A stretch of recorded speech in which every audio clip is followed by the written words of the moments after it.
Hello and welcome to day 8 ELA. Super excited.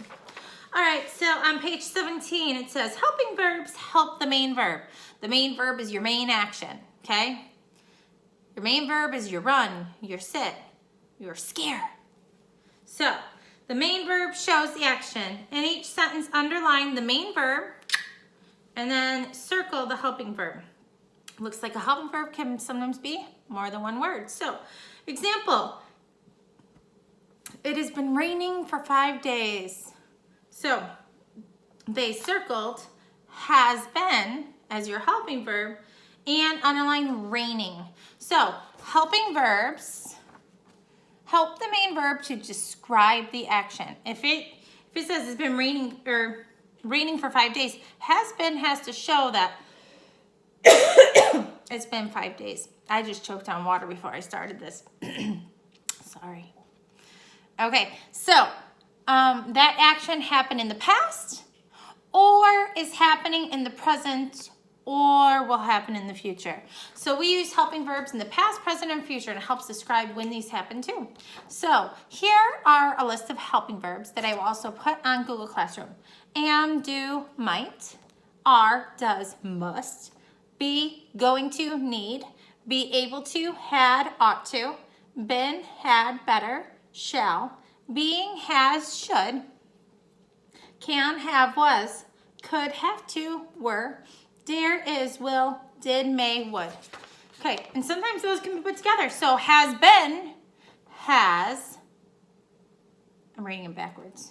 Been were put together. Two helping verbs were put together for it. Those are helping verbs. They're with that main verb. So Jack had finished his lessons early. What's the helping verb and what's the main verb there?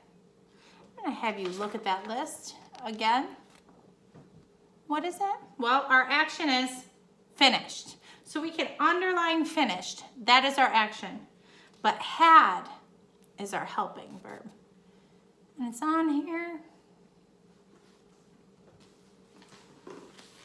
to show that it happened in the past. It's on here somewhere. So had, well, has is here. So in the past, had. Okay, so then it says write a helping verb to complete each sentence. And again, if you want to get on Google Classroom or use one of these, look at the video and use one of these, you can do that. Next page, day 8, a preview or a prefix is added to the beginning of the base word. We did suffixes this week. Now we're going to look at prefixes. Add a prefix to the base word in each sentence. And we're going to go over some prefixes. So there are prefixes like prefix, okay, return, discount, misunderstand, subordinate, unmotivated, unicycle, means it has 1 tire, tricycle, means it's got 3 tires, tri, has 2 tires, bicycle.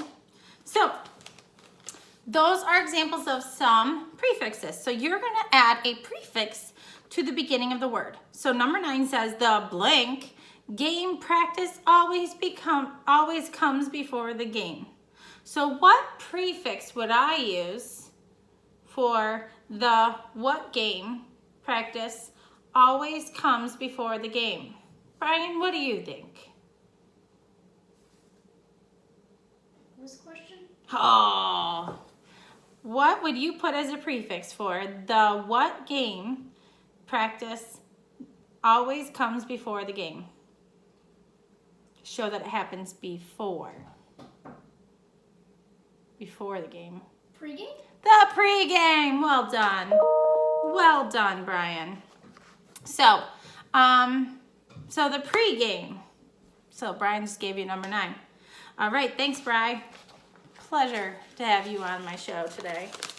All right, and now we look at, so you're gonna finish those, 10 through 16. Put a prefix. Just like suffixes, you're going to say the word out loud, and if it doesn't sound right, it's probably not right.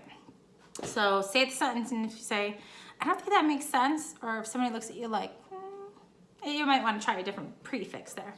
And then a metaphor is a comparison between two objects that does not use the words like or as. We know similes compare two objects and they use the words like or as.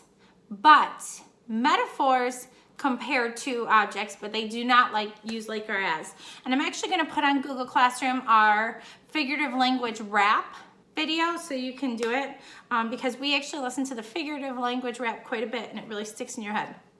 So metaphors can make your writing more descriptive, and sometimes your metaphors do a great job of hooking in your reader. They're going to want to read if you have good metaphors. So one of the metaphors that we have in the figurative language rap is, my mind is an ocean. Maybe my mind is vast with knowledge. It feels like it's large and it's, you know, a vast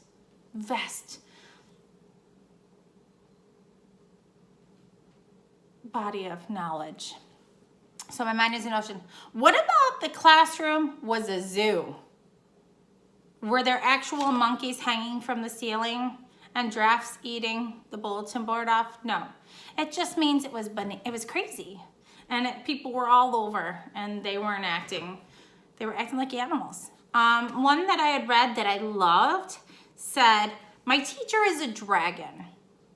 Okay, am I actually walking in the door breathing fire like Shrek's dragon? No, but it might mean she's scary and she could feel like she could breathe fire. So you're going to write some metaphors. So actually, you're going to tell what the metaphor means after you're done reading the sentence. So for example, Micah is a Micah is a fish in the swimming pool. Does Michael actually turn into a fish in the pool? No, it just means that they swim well. So you're going to say what? Your smile is a ray of sunshine. It's okay. Your smile is a ray of sunshine. Is every time I smile, rays of sunshine come out and blind you? No. What does that mean? So you're going to write what you think those things mean, and you're going to write what you think those metaphors mean. All right, thanks.